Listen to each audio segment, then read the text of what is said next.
السلام علیکم ورحمۃ اللہ وبرکاتہ۔ ان الحمد للہ نحمدہ ونصلی علی رسولہ الکریم، اما بعد فاعوذ باللہ من الشیطان الرجیم، بسم اللہ الرحمن الرحیم۔ وَلِلَّهِ عَلَى النَّاسِ حِجُّ الْبَيْتِ مَنِ اسْتَطَاعَ إِلَيْهِ سَبِيلًا۔ صدق اللہ مولانا العظیم۔ سامعین و حضرات، اللہ مالک العلام کا فضل اور کرم کہ اس مالک کائنات نے آج الحمدللہ توفیق عطا فرمائی ہے کہ حج کی چوتھی خصوصیت کو بیان کرنے کی اور آپ لوگوں تک پہنچانے کی مالک نے توفیق عطا فرمائی۔ اللہ، یہ میری دعا ہے، اللہ ہمارا سننا سنانا اپنی بارگاہ عالیہ میں قبول فرمانا۔ اللہ، جو دوست احباب روزانہ بلا ناغہ تیرے محبوب پیغمبر جناب محمد رسول اللہ صلی اللہ علیہ وسلم کی باتیں سنتے ہیں، دل لگی سے سنتے ہیں اور آگے بھی اس کو عام کرتے ہیں، اللہ ان کی تمام قسم کی دعاؤں کو قبول فرما، تمام پریشانیوں کو دور فرما۔ اور اے میرے مالک، اے اللہ، اے داتا، اے مشکل کشا، اے حاجت روا، اے اللہ، میں دعا کرنا چاہتا ہوں، اللہ پیغام مصطفیٰ کو دنیا کے کونے کونے میں پہنچا دینا۔ تیری ذات کے آگے یہ کچھ بھی کام نہیں ہے، اور میں دعا کرتا ہوں اے اللہ ہماری ادنا سی محنت کو قبول فرمانا اور صدقہ جاریہ بنانا اور ریاکاری سے محفوظ فرمانا، دکھلاوے سے محفوظ فرمانا۔ ساتھیوں، صاحبوں، لائق احترام بھائیوں، یہ دین کا کام بہت ہی افضل کام ہے، اس کام جیسا دنیا میں کوئی کام نہیں ہے۔ اللہ، جتنے بھی لوگ دین اسلام سے محبت کرتے ہیں، علماء سے محبت کرتے ہیں، اللہ ان کی محبت کو ایسے قبول فرما کہ ان کے صغیرہ کبیرہ گناہوں کو معاف فرما۔ ساتھیوں، صاحبوں، آج میں چوتھی خصوصیت آپ لوگوں کے سامنے رکھنا چاہتا ہوں۔ ساتھیوں، صاحبوں،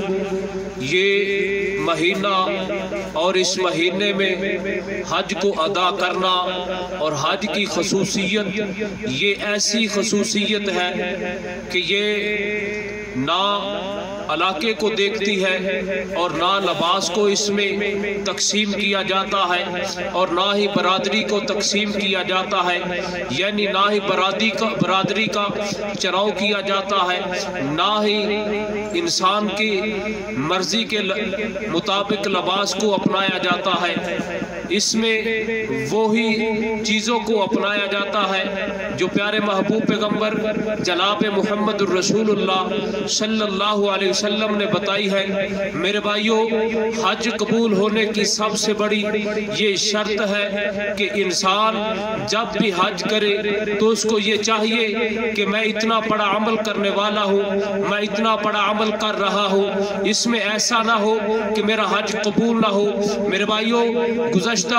درس قرآن و حدیث میں آپ لوگوں کو یہ بتایا گیا ہے کہ حج انسان کا جب قبول ہوتا ہے اس کو اللہ مالک العلام ڈائریکٹ جنت میں داخلہ عطا فرماتے ہیں۔ یہ کتنا بڑا اعزاز ہے، یہ کتنا بڑا ثواب ہے، یہ کتنی بڑی فضیلت ہے، یہ کتنا بڑا مقام ہے، یہ کتنی بڑی شان ہے۔ میرے بھائیوں،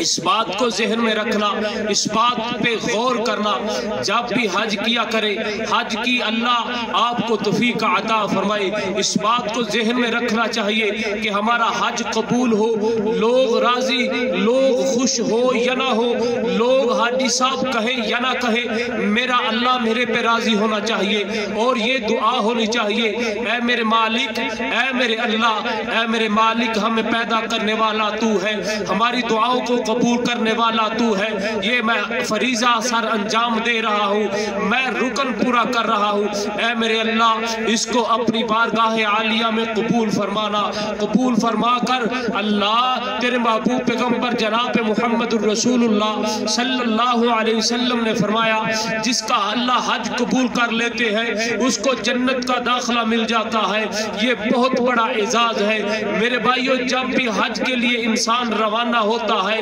سفر کے لیے روانہ ہوتا ہے، حج کی تیاری کرتا ہے، وہ اپنی مرضی کے مطابق لباس نہیں اپناتا، وہی لباس ہے جو پیارے محبوب پیغمبر جناب محمد الرسول اللہ صلی اللہ علیہ وسلم نے بتا دیا ہے۔ میرے بھائیو اس حج میں وہی عمل قبول ہوگا جو پیارے محبوب پیغمبر جناب محمد الرسول اللہ صلی اللہ علیہ وسلم نے بتایا ہے، اس میں نہ ہی ان چیزوں کا انتخاب ہوتا ہے فلاں چودھری صاحب ہے ان کو حج پہ لے جائیں گے، فلاں قبیلہ آلہ ہے اس کو حج پہ لے جائیں گے، فلاں لوگ خوبصورت ہے ان کو حج پہ لے جائیں گے، فلاں لوگوں کے پاس پیسہ بہت زیادہ ہے ان کو حج پہ لے جائیں گے۔ میرے بھائیوں چاہے چودھری صاحب ہو، چاہے امیر ہو، چاہے غریب ہو، جس کی زندگی میں اللہ مالک العلام نے اس رکن کو ادا کرنے کی توفیق عطا فرمائی ہے، جب وہ روانہ ہوگا، جب وہ سفر پہ نکلے گا، جب بیت اللہ میں داخل ہوگا، آپ لوگوں کو یہی نظر آئے گا، چاہے چودھری صاحب ہو، چاہے وزیر اعظم ہو، وہ اسی لین میں نظر آئے گا، وہ اسی طریقے میں نظر آئے گا، وہ اسی لباس میں نظر آئے گا، اور یہی کہتا ہوا یہی صدا آپ کو بلند آواز سے سنائی دے گی، لبیک اللہم لبیک، لبیک اللہم لبیک۔ اے میرے اللہ ہم حاضر ہو چکے ہیں، اللہ ہم حاضر ہو چکے ہیں، اور ان دنوں میں میرے بھائیوں کثرت سے دعا کیجئے، کثرت سے ذکر کیجئے، اور کثرت سے تکبیرات کو پڑھئے۔ پیارے محبوب پیغمبر جناب محمد الرسول اللہ صلی اللہ علیہ وسلم نے فرمایا ان دنوں میں کثرت سے ذکر کرنا، ان دنوں میں کثرت سے تکبیرات پڑھنا، اللہ اکبر اللہ اکبر اللہ اکبر لا الہ الا اللہ، اللہ اکبر اللہ اکبر کبیرہ،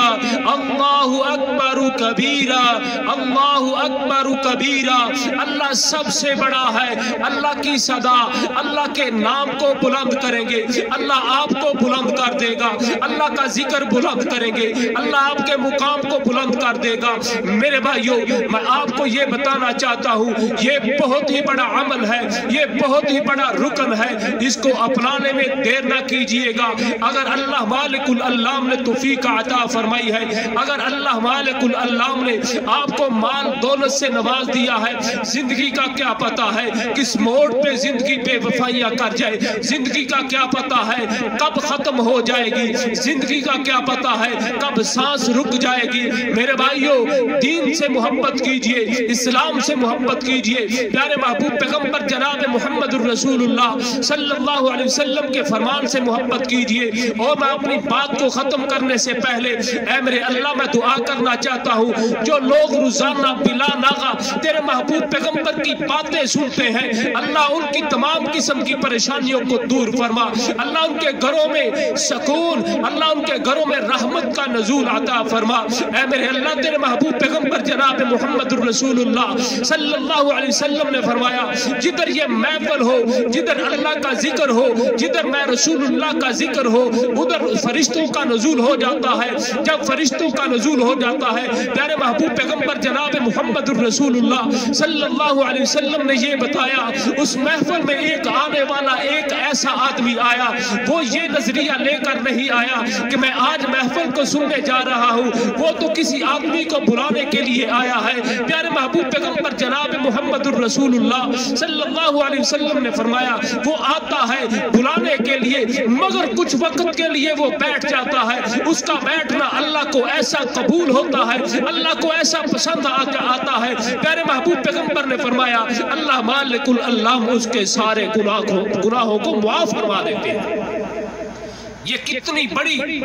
سعادت کی بات ہے اور یہ کتنی بڑی محفل ہوتی ہے جس میں اللہ اور اس کے رسول کا ذکر ہو۔ میرے بھائیوں، یہ تھی چوتھی خصوصیت۔ اللہ سے دعا ہے اللہ ہم کو ریاکاری سے محفوظ فرمائے، اللہ ہم کو دکھلاوے سے محفوظ فرمائے، اللہ حاسدین کے حسد سے محفوظ فرمائے، اللہ شیطان کے شر سے محفوظ فرمائے، اللہ ہماری دعاؤں کو قبول فرما، اللہ ہماری ٹوٹی پھوٹی محنتوں کو قبول فرما، اللہ ہماری محنتوں کو ضائع نہ کرنا۔ اللہ قیامت کے دن ایسا نہ ہو ہماری محنتیں ضائع ہو جائیں، اللہ تیری رحمت سے محروم ہو جائے۔ اے میرے اللہ ہماری چھوٹی چھوٹی عبادتیں، چھوٹی چھوٹی دعائیں تیری رحمت کے آگے کچھ بھی نہیں، اللہ تیری رحمت کے طلبگار ہے۔ وآخر دعوانا ان الحمد للہ رب العالمین، سبحان ربک رب العزت عما یصفون، وسلام علی المرسلین، والحمد للہ رب العالمین،